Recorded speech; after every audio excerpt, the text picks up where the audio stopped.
came full circle eventually. Go ahead to the next one.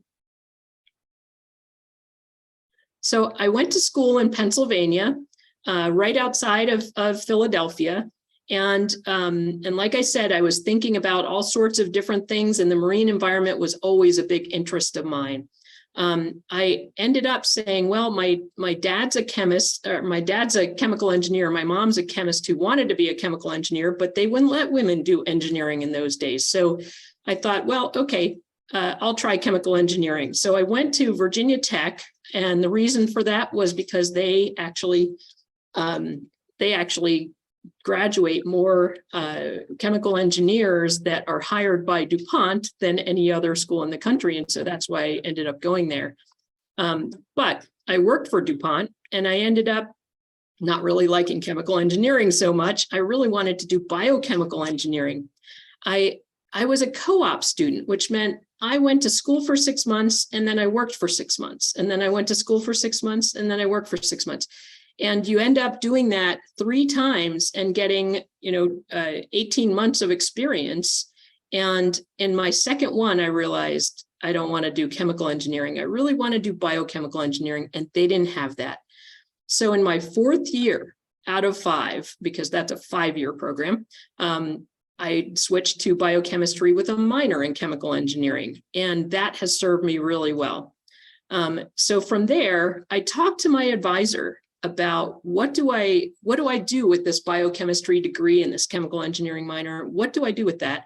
And he gave me the best advice that I can give you, and that is that you find your intellectual interest, and then you apply that to your passion. And so he asked me, what I was passionate about. Well, I was into sports. I went to school on a field hockey scholarship, believe it or not. And I thought, well, okay, what combines sports and biochemistry? And there was a lot of sports medicine and things like that. And I explored those paths, and that didn't excite me. And then he asked me, what about marine chemistry? Have you thought about that? And I said, what's marine chemistry? I've never heard of that. So then I started reading some papers, and I ended up applying and getting into grad school at University of Maryland, which the person there became the NSF director, the National Science Foundation director, the next year. So I'm glad I didn't go there, even though it was a prestigious place to be. And then University of Hawaii was another place, and I just didn't want to go somewhere where I couldn't afford to even visit. And I thought, none of my friends will be able to come and visit and all that kind of stuff. But San Diego, that was a different story. So I came to San Diego. It was gray and raining in Blacksburg, and I landed, and it was 85 degrees and sunny in early April in San Diego. And I was like, wow, this is kind of nice. So I ended up coming out to Scripps, partially sold by the weather, but mostly sold by the science. And I got my PhD in oceanography with an emphasis in marine chemistry, so chemical oceanography type of thing. But at Scripps, you have to take a year of oceanography classes. And so I did 5 oceanography classes, and I really could teach oceanography from there. And that's their goal, is to make sure everybody can teach oceanography. And they are a division they're actually a department within UC San Diego. And so your degree says UC San Diego, but you are in the department of Scripps Institution of Oceanography. And that's why all of the degrees say oceanography on them. Go ahead to the next slide. Oh, that's me. Linda, yeah. Sorry, there's doors. I'm so interested, sorry. Yeah. Okay, hold on. They're going inside next to me. Okay. All right. So let me tell you a little bit about the work that I did at Scripps to really start out my career. I apologize for that. Okay.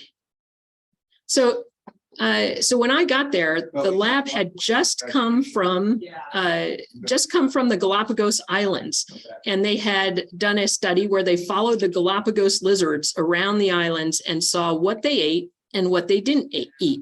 And so if you take a look at these Galapagos lizards, they're the only ones that are marine lizards. And so they followed them around. And if you take a look at the upper right picture, and you look in the background, do you see that there are a lot of kind of mounds of something back there, and they're eating right to the nub, the stuff that they're eating, but they're just not, go ahead to the next slide, they're not touching that stuff in the background. So that was called Asparagopsis taxiformis, and that's what you saw in the background there. So they don't eat that at all. Well, when they studied it, it produces all sorts of brominated and chlorinated compounds that are really nasty. One of them, 3% of its dry weight was bromoform. That was used as a nerve gas in World War I.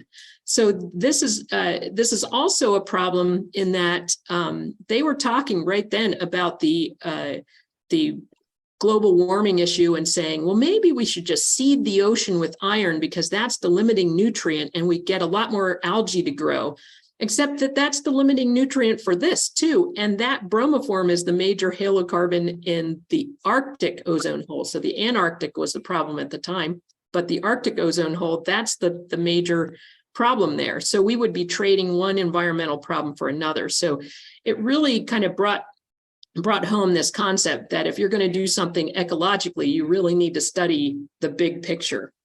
Go ahead. So along the lines of that work was looking at why chemical compounds are produced by marine creatures. So if you are in the marine environment, I'd like you to either take your microphone off mute and tell me, or put it in the chat. How could you protect yourself if you are in the marine environment? How would you protect yourself? And there's some hints on this slide, but how could you protect yourself as a marine creature? So give me some chat answers or unmute yourself.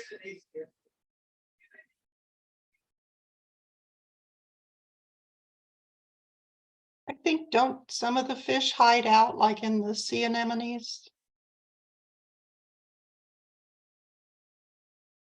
So hiding out is definitely one thing, so they can hide.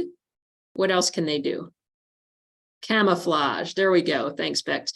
So they could actually blend in and camouflage themselves. So you see that with this pipefish that looks just like the sea fan that it's actually within.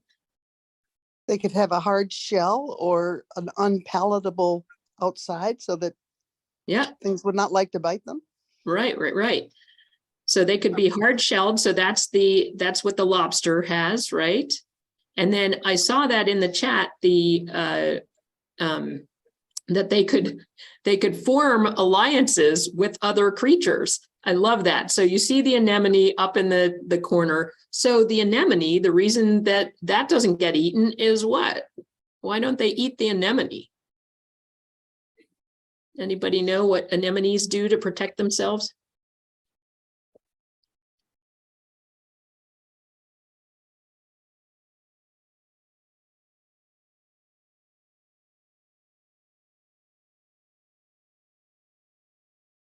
So if you watched the Finding Nemo movie, you know what's special about the anemone?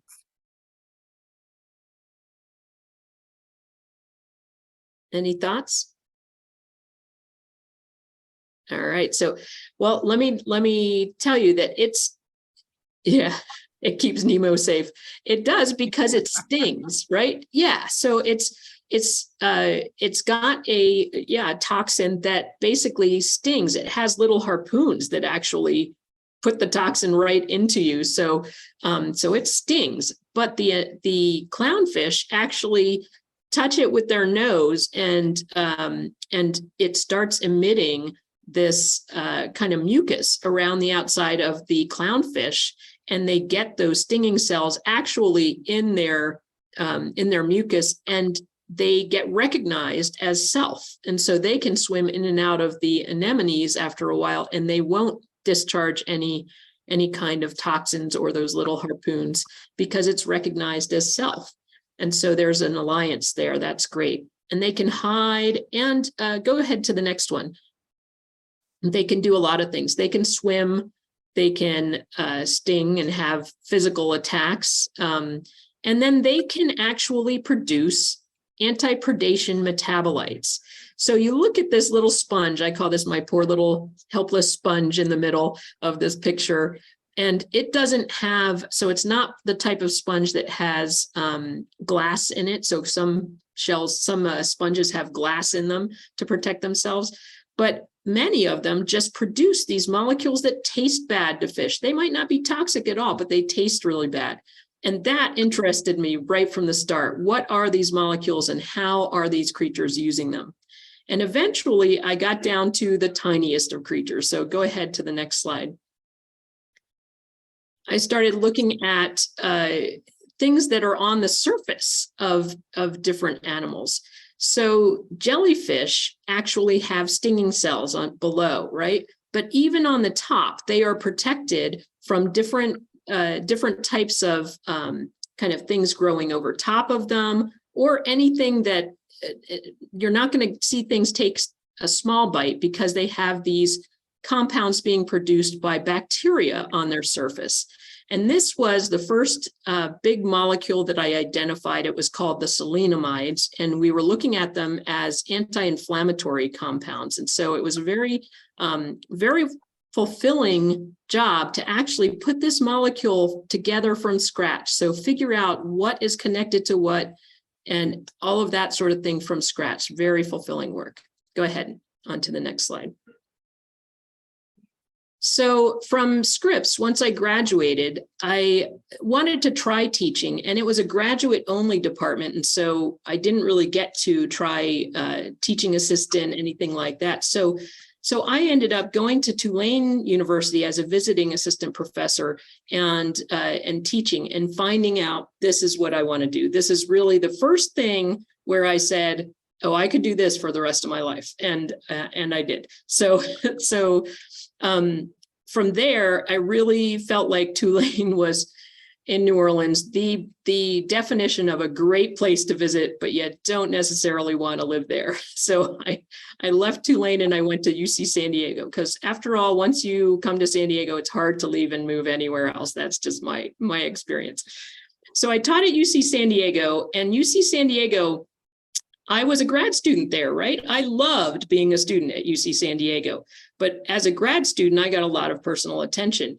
As a professor there, I was teaching 300 people at a time, and I was really only hearing the catastrophic problems of students, and it wasn't all that fulfilling as a professor. And I really felt like it was the kind of place where you can thrive if you learn by the book or from a lecture, but it's not the type of place that really was connecting faculty and students. So then a position opened up at Cal State San Marcos, and I went up there to see what was going on, and I loved it. So at UC San Diego, I was teaching a class of 70, and I was teaching a class of 12 at Cal State San Marcos, the same class. The class I was teaching to 300, I teach to 40 at Cal State San Marcos. So it's a very different type of environment, a lot more hands-on. We have a lot more lab classes for our students, so they get out and really get touted as having a lot of good lab skills, that type of thing. And definitely Cal State San Marcos has been my happy place. So that's what I put there. Go ahead to the next slide. So in my laboratory right now, we are actually still doing research. Even though I'm dean, I don't teach, but I still have research students. So we are looking for anti-tuberculosis compounds from marine bacteria. So that's still something that we're